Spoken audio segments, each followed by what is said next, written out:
This is James from Triumph Music Academy here in Grand Rapids, Michigan, and welcome back to another Free Lesson Fridays. This week we're going to learn The One Moment by OK Go.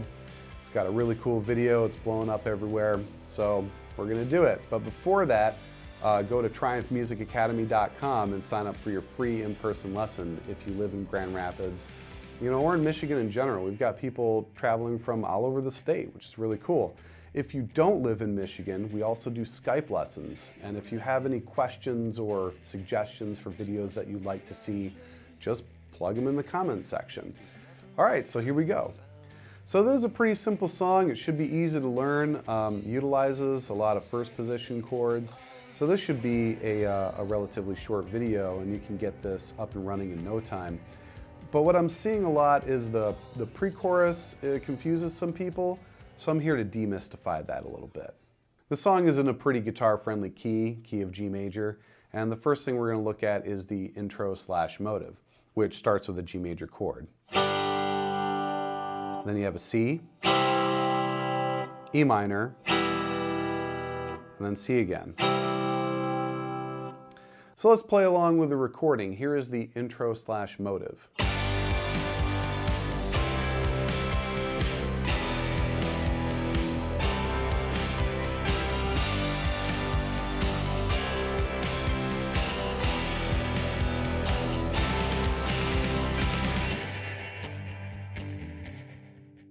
After that, we're heading into the verse, which incorporates some palm muted power chords, some 5 chords. So we start out with G5. And you can notice in the recording and what I did just there that there's some emphasis on some of the notes. And then we're going to slide up to the 8th fret to get a C5 chord. And then we're going to slide down to E5, and then slide right back up to C. And you want to make those slides pretty prominent, because if you listen to the song, they're not shy about starting the slide early before that chord comes in and maintaining that 8th note rhythm.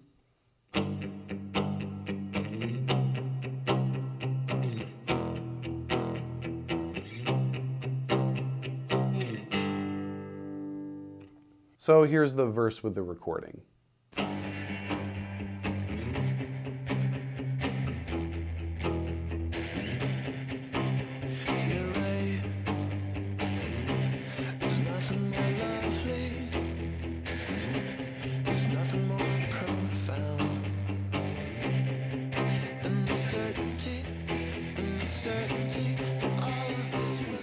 So now we're getting to the pre-chorus, and this is the part that confuses some people about what's going on, because the melody and the harmony are a little funky together.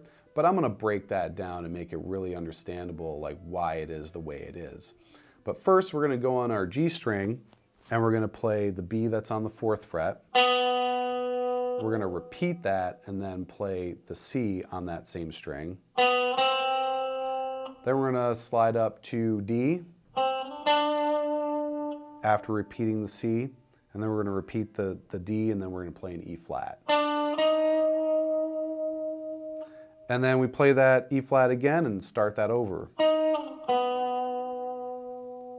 But what's going on in the background is we still have the G, the C, the E, and then the C again in the bass notes going at the same time.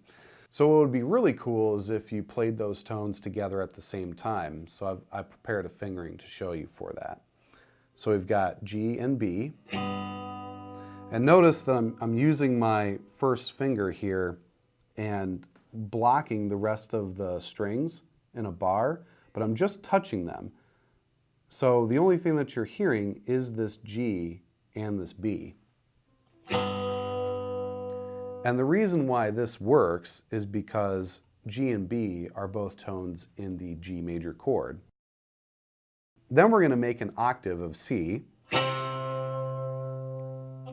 Then we're going to slide up to D, but I'm going to play with my ring finger the E that's at the same fret, but on the A string.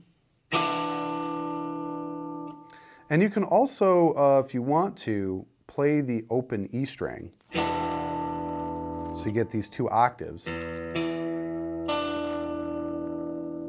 And then the D. The reason that this works with the E minor chord is if you add a D to an E minor, then you get an E minor 7 chord, which all of this is still within the same key.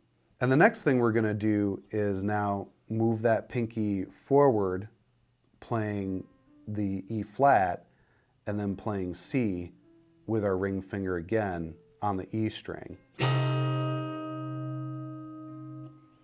Now, E flat is not in the key of G, and the reason why this works is because sometimes we take the 4 chord in a key and then we make it minor. So for example, you have, in this case, C and then C minor. Some songwriters do that to create more tension, to go back to the 1 chord. So C in this case is 4 in the key of G. And I'll play that again. And then resolves really nicely to G. A great example of this is I'll Follow You Into the Dark by Death Cab for Cutie.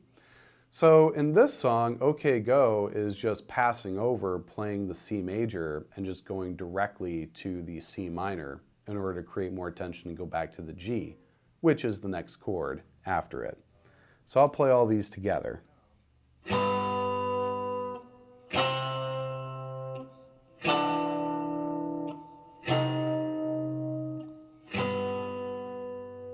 So a really neat thing that you can do with the pre-chorus, not only just playing them together, is to separate that top melody and then keep the 8th note strumming under it. So I'll show you that with the recording.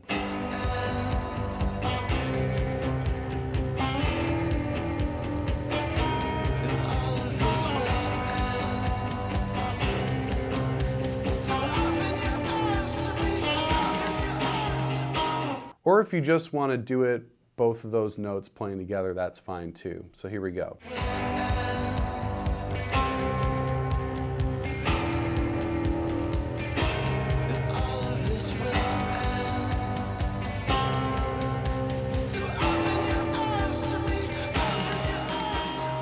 So after the pre-chorus, we're going to go into the chorus, and it utilizes the same chord progression that's in the intro/motive. Here's the chorus with the recording.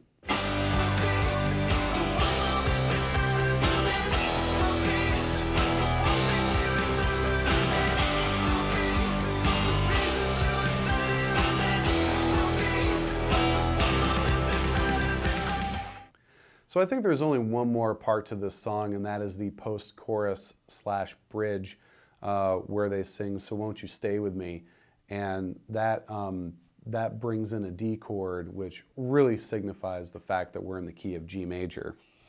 So we play that D chord, and then a C, and then a G, and then a C again, and then we repeat that. So another way that OK Go differentiates this song from a lot of other rock and pop tunes is that they do a sort of cadential extension, which usually that's with a 5 chord, hence the cadence, where you'll just play the 5 chord, in this case it would be D, for a couple more bars just to generate some more tension into resolving it to the chorus or a solo or something like that. But what they do is that they extend the C chord after they do the repeat of the bridge. So we're playing the bridge,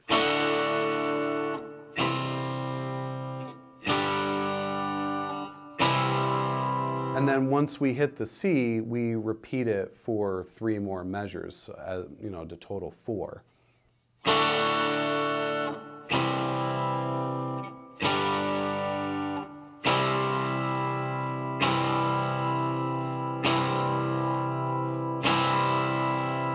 So let's play that part with the recording.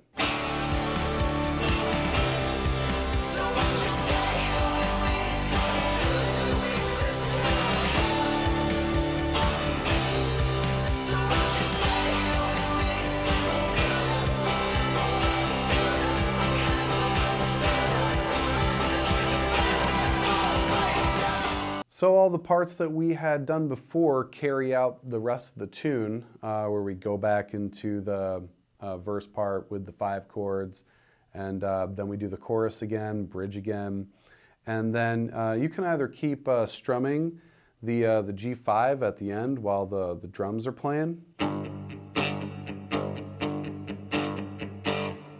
or you can just play a straight G chord and end it there. Thanks for watching this video, and keep tuning in every week between 1 and 3 p.m. at our Facebook page and our YouTube channel for Free Lesson Fridays. And we're also on Snapchat, so search at Triumph Academy on Snapchat, and just keep up with us on social media, like, comment, and we will see you next week.